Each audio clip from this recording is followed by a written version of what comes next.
নিশ্চিতভাৱে আইচাংফা ইতিমধ্যে আপুনি উল্লেখ কৰিছে যে বিগত প্ৰায় ৩টা দিনত ধৰি বিশেষকৈ ৩০ টকাকৈ মূল্যবৃদ্ধি হৈছে কণীৰ মূল্যবৃদ্ধি বিশেষকৈ ৩০ টকা প্ৰতি পেলেটত ৩০ টকাকৈ মূল্যবৃদ্ধি হোৱা দেখিবলৈ পোৱা গৈছে পূৰ্বতে যদি আমি উল্লেখ কৰোঁ প্ৰতি পেলেট কণীৰ মূল্য আছিল ২০০ টকা কিন্তু বিগত ৩টা দিনত ২৩০ টকা হোৱা দেখিবলৈ পোৱা গৈছে বিশেষকৈ ৰাজ্য চৰকাৰখনে মূল্যবৃদ্ধি ৰোধ কৰাত সম্পূৰ্ণৰূপে ব্যৰ্থ হোৱা দেখিবলৈ পোৱা গৈছে বিশেষকৈ আমি যদি কওঁ দুখনকৈ আঁচনিৰ কথা এই মুহূৰ্তত যদি উল্লেখ কৰোঁ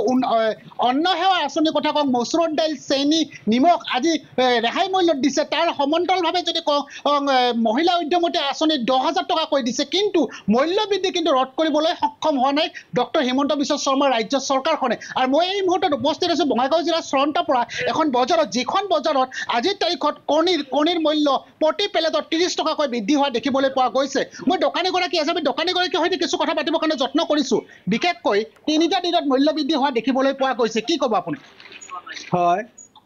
৩টা দিনত ৩০ টকা কৰি প্লেটত বাঢ়ি গৈছে নিশ্চয় আমাৰ যোগান মন্ত্ৰী ইয়াতে ব্যৰ্থ হৈছে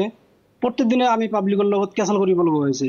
আজি এটা কিনিব লগা হয় কালি এটা কিনিব লগা হয় ইয়াৰ কাৰণে পাব্লিকে আমাক বহুত ধৰণৰ কথা কৈ আছে কিছুবিলাক মানুহে মাৰিব আহে আমাক কি কৈছা তুমি এটা আজি যোৱাকালি কিনিছোঁ ২০ টকা আজি কিনিব লাগে ৩০ টকা এনেকৈ আমি বহুত গালি গালাজ শুনিব লাগে নিশ্চয় আমাৰ মুখ্যমন্ত্ৰী মহোদয় ডাঙৰীয়া আপুনি কিন্তু নিশ্চয় কৈছে যে এই পৃথিৱীত মোতকৈ ডাঙৰ মানুহ একো নাই এজনো নাই আপুনি এই ক্ষেত্ৰত কিন্তু আপুনি ব্যৰ্থ হৈ গৈছে যে আপোনাৰ নিচিনা সৰু মানুহ এই পৃথিৱীতে নাই যিহেতু আপুনি নিশ্চয় জানিব লগা হৈছে যে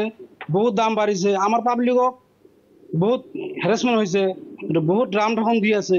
বহুত আঁচনি দি আছে সেইবিলাক ভাল কথা আঁচনি দিয়ক আৰু দিয়ক কিবা দিয়ক ভাল কথা কিন্তু পাব্লিকক যে আপুনি ইমান হেৰাচমেণ্ট কৰি আছে সেইটো আমি বহুত দুখিত যাৰ কাৰণে ইয়াত গ্ৰাহক আছে মই গ্ৰাহকৰ পৰা কিছু কথা পাতিবৰ কাৰণে যত্ন কৰিছোঁ আপোনাৰ পৰা মই জানিব চেষ্টা কৰিছোঁ যে কণী সাধাৰণ সকলোৱে ব্যৱহাৰ কৰে বিশেষকৈ মাছ মাংসৰ পৰিৱৰ্তে কণীও কিন্তু ব্যৱহাৰ কৰে কিন্তু কি ক'ব এই মুহূৰ্তত আমি ক'ম যে বিগত কেইদিন ধৰি আমি ইয়াত কণী লৈ আছোঁ কণী একচুৱেলি ক'বলৈ গ'লে দৈনন্দিন জীৱনত মানে ডেইলি লাগি থকা বস্তু কণী আমাক খাব লাগে কিন্তু এনেকৈ প্ৰতিদিনে যিকোনো বস্তুৰ মূল্য বৃদ্ধি হয় আমাৰ লগত দোকানৰ লগত কাজিয়া সৃষ্টি হয় মানে মিছআণ্ডাৰষ্টেণ্ডিং এটা হয় গতিকে চৰকাৰ সম্পূৰ্ণভাৱে ব্যৰ্থ হৈছে ইয়াতে দালি আপোনাৰ চাইছে দালি চেনি ইত্যাদি মানে ৰেহাই মূল্যত দি আছে ঠিক সেইদৰে তাতকৈ ডাবল মূল্যত আমাৰ কণী কিনিব লগা হৈছে হয় খাদেমুল হুছেইন আপোনাক এই মুহূৰ্তত ধন্যবাদ জ্ঞাপন কৰিছোঁ আপুনি ক্ৰেতা বিক্ৰেতাৰ প্ৰতিক্ৰিয়া জনোৱাৰ বাবে